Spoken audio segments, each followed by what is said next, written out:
Bab 148, Penugasan Pertama. Diunggah oleh baca suara. Awan kabut beku terbentuk dengan setiap napas saat aku berjalan menuju perkemahan yang ramai. Para prajurit telah mendirikan tenda mereka dan menyalakan api di belakang formasi batu-batu besar yang berdiri setinggi beberapa meter di bawah tebing di tepi pantai. Berkedip lembut api dan jejak asap menonjol dari kejauhan, tetapi barikade batu-batu besar menjulang sebagai pertahanan alami dari siapapun yang datang dari perairan. Saya bisa melihat beberapa penjaga yang ditempatkan di atas tebing yang melintasi kam, nyaris tidak terlihat bahkan dengan penglihatan yang bertambah karena lapisan kabut yang mengelilingi seluruh pantai. Membungkus jubah wol erat-erat di sekitar saya menyelimuti diri saya di lapisan mana lain untuk menjaga angin musim dingin yang tajam pergi. Hampir sampai, aku memberitahu Sylvie, yang terkubur jauh di dalam lapisan pakaianku. Ikatan saya memunculkan kepalanya dan segera menyembunyikan dirinya di dalam jubah saya setelah mengeluarkan gerutuan asam. Untuk makhluk yang perkasa, Anda benar-benar lemah terhadap hawa dingin, saya menggoda, melanjutkan perjalanan terakhir kami.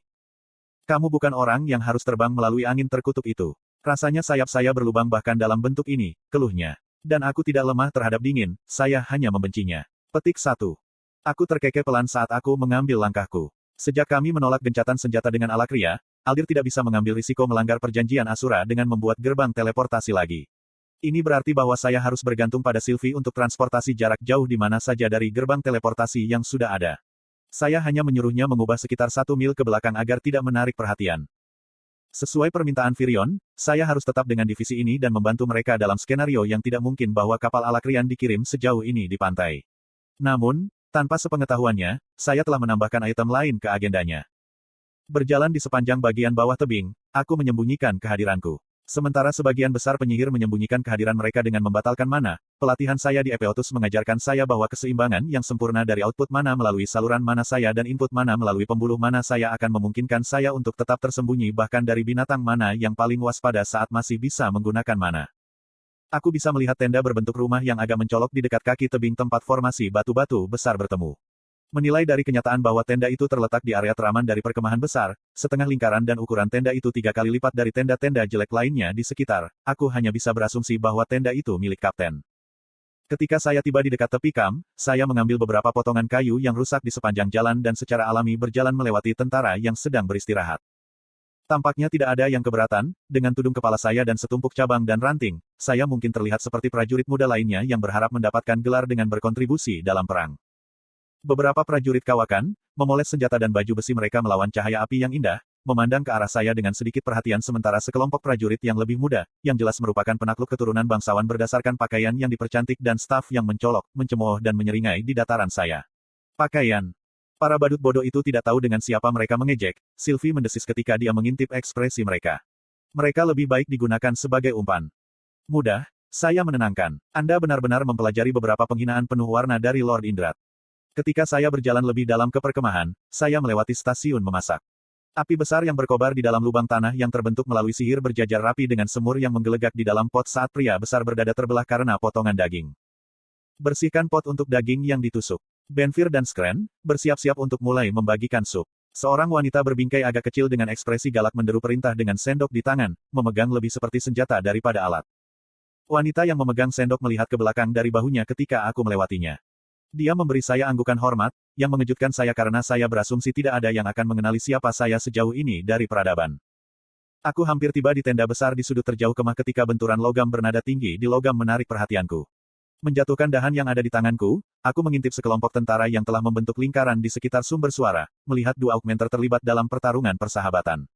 Jeritan tajam pedang mereka membuat percikan bahkan dengan lapisan mana menutupi pedang mereka sementara mereka menangkis serangan satu sama lain dengan cekatan yang jelas.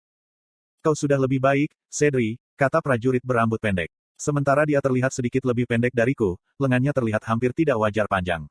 Dia menggunakan tubuhnya yang ramping dan lengan panjang yang fleksibel untuk keuntungannya dengan memberikan serangan yang cepat dan tidak teratur dengan belati ganda. Namun, kamu masih sakit untuk dilawan, Jonah, jawab gadis bernama Cedri dengan seringai percaya diri saat dia mengelak gesekan Jonah. Dia jelas dirugikan dengan sarung tangannya melawan lawan yang unggul dalam serangan jarak jauh, tapi dia tidak kalah. Saat dia dengan gesit merunduk, menenun dan menangkis serangan ganda Jonah, sesuatu tentang dia menarik minatku. Tidak sampai saya fokus pada telinganya, saya menyadari mengapa saya merasa seperti itu. Dia setengah peri, aku tunjukkan pada Sylvie, yang telah kehilangan minat pada pertandingan dan kembali ke dalam jubahku. Pada pengamatan saya, ikatan saya mengintip kepalanya kembali. Oh, dia adalah Kami belum menemukan satu selain Lukas yang pemarah. Petik 2. Orang yang mudah marah adalah menganggapnya enteng. Aku terkekeh, tatapanku masih berkelahi. Bukankah seharusnya kita memberitahu kapten tentang kedatangan kita lebih dulu? Sylvie mengingatkan. Kamu benar, aku dilacak, pikirku, berbalik dari duel. Kamu selalu melakukannya dalam hal perkelahian semacam ini, dia menggoda. Ada sesuatu tentang pertarungan jarak dekat yang membuat pertarungan menjadi menarik, tidak seperti sulap jarak jauh, saya setuju, berjalan kembali. Ketika kami sampai di tenda putih besar, seorang penjaga lapis baja yang memegang tombak menghentikan saya. Ada urusan apa di sini? Apakah ini tenda kapten? Saya bertanya, kerudung saya masih menutupi setengah wajah saya. Aku bilang, bisnis apa yang kau miliki di sini? Ulang penjaga itu, tatapannya tak henti-hentinya. Sambil menghela nafas panjang, saya mengulurkan medali. Saat melihat, mata sipit penjaga itu melebar karena terkejut. Tatapannya beralih dari medali emas kembali ke saya dengan ekspresi ngeri pada kesalahan yang dibuatnya. Maafkan aku, Jenderal. Set, kataku sebelum dia bisa selesai berbicara. Saya mengangkat tangan saya. Aku tidak ingin kunjunganku menimbulkan kegemparan, jadi mari kita simpan ini di antara kita. Ya, Tuan, dia mengangguk dengan marah ketika dia membuka penutup tenda. Saat aku melangkah masuk ke dalam tenda yang luas, embusan kehangatan membanjiri tubuhku. Rasanya seperti lapisan es mencair di wajah saya ketika saya melepas jubah saya. Hal pertama yang tidak saya perhatikan adalah elang suar bersarang di dekat pintu masuk. Aku ingat dia, Sylvie berdentang di kepalaku saat dia melompat ke tanah. Aku menoleh ke wanita yang duduk di belakang meja kayu kecil, tidak peduli dengan gangguan. Profesor Glory, aku menyapa dengan seringai samar ketika dia akhirnya melihat ke atas, wajahnya cerah saat melihat murid lamanya. Profesor mekanisme pertempuran tim saya yang dulu terlihat sama seperti biasanya dengan kulitnya yang kecoklatan dan rambutnya yang coklat terikat erat di belakang kepalanya. Sementara dia mengenakan baju besi ringan bahkan di dalam tenda, dua pedang raksasanya bersandar di dekat laci di belakangnya. Anda membaca di https://rednovelfullonline.com. Senang bertemu denganmu, Jenderal Lewin, dia menyeringai, mendekati mejanya. Tolong, panggil saja aku Arthur, kataku tak berdaya. Kalau begitu aku lebih suka jika kamu memanggilku Vanessa, katanya, merentangkan tangannya.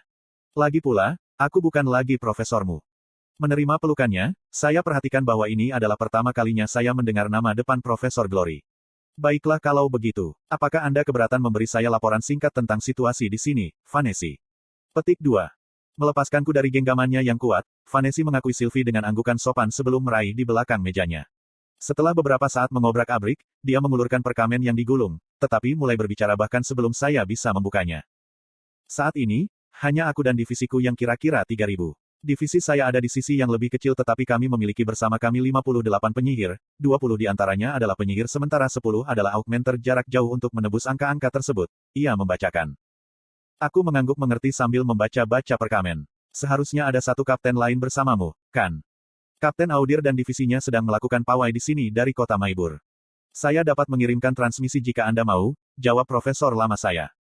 Tidak dibutuhkan. Sejujurnya, saya bahkan tidak mengharapkan kapal untuk membelok jauh ke selatan. Aku mengakui, menyerahkan Vanessa kembali perkamen. Aku mendengar tentang rencana besarmu untuk para bajingan ala Krian di pantai, dia terkekeh. Kamu pikir itu akan berhasil? Itu akan memperlambat mereka, dan dengan sedikit keberuntungan, menenggelamkan beberapa kapal mereka. Sayang sekali kita tidak akan berada di sana untuk melihatnya, katanya menyesal. Profesor bermata cerah yang pernah saya lawan di Widowscript kemudian mengeluarkan botol kulit dari laci, menggigit gabus sebelum menelan apa yang hanya bisa saya anggap alkohol. Peduli minum, Jenderal Lewin. Dia mengedipkan mata, mengangkat termos. Aku di bawah umur, kau tahu. Vanessa mendengus. Jika kamu cukup umur untuk berperang, kamu sudah cukup umur untuk minum.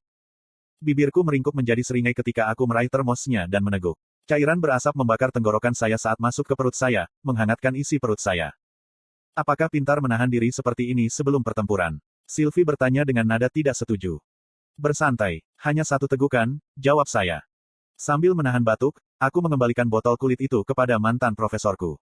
Itu cukup menendang. Vanessa setuju. Meskipun kamu akan membutuhkan sedikit lebih banyak dari itu untuk menjaga dirimu tetap hangat di sana. Apakah kamu tidak kedinginan dengan pakaian tipismu itu? Petik 2. Saya melihat pakaian saya. Meskipun saya tidak mengharapkan pertempuran, saya berpakaian untuk itu. Pakaian dalam abu-abu saya sangat ketat, dengan lengan baju menutupi pergelangan tangan saya. Meskipun tampak kurus, itu cukup elastis bagi saya untuk bergerak dengan bebas tetapi juga cukup kuat untuk menahan ujung yang tajam sampai batas tertentu. Satu-satunya hal yang kupakai adalah tunik hitam sederhana yang terbungkus longgar di pundakku. Lengan baju berhenti di siku, memungkinkan saya gerakan tanpa hambatan lengan saya. Aku menggelengkan kepala. Aku sudah terbiasa terus mengelilingi diriku dengan mana untuk membuatku hangat. Jujur, bahkan jubah ini hanya demi penampilan. Petik 2. Kenapa begitu? Komandan Virion ingin aku membuat Anda berbicara di depan para prajurit, Anda tahu, untuk motivasi. Petik 2.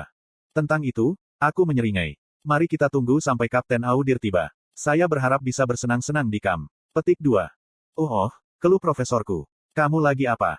Aku menggelengkan kepalaku dengan tidak setuju. Sekarang, apakah itu cara untuk berbicara dengan atasanmu? Baik, dia mengalah. Hanya saja, jangan sampai mati melukai prajuritku. Kamu pikir untuk orang seperti apa aku ini? Saya menjawab dengan polos, mengenakan jubah saya kembali ketika saya kembali ke pintu kain. Apakah ada tentara yang mengenali siapa aku? Tanyaku, mengingat kepala koki membungkuk padaku. Kami cukup jauh dari segala bentuk komunikasi massa. Baru-baru ini saya mendapat surat tertulis yang dikirim oleh perusahaan penerbangan dengan pembaruan terkini tetapi saya belum mengumumkannya, jawabnya. Selain itu, dengan rambut lebatmu dan pakaian polos itu, kamu akan dengan mudah lulus sebagai rekrutan baru yang diambil dari pedesaan. Ada pepatah lama bahwa orang bijak tampak lemah ketika dia kuat dan kuat ketika dia lemah, jawabku, menunjuk pada baju besi yang memukau yang diukir dengan dekorasi rumit yang dia miliki. Ini untuk perlindungan, bukan untuk pamer, bantahnya. Tidak ketika desain pada baju sirah itu cocok dengan baju sirahmu, godaku, melirik ke baju besi perak yang tergantung didudukan di sebelah torchapter. Kamu telah menjadi orang bijak sejak menjadi tombak, gerutunya. Oh, tolong, aku sudah menjadi orang bijak jauh sebelum menjadi tombak, bantahku. Mantan profesor saya terkekeh saat dia bersandar di mejanya. Tampak lemah saat kamu kuat, aku suka itu.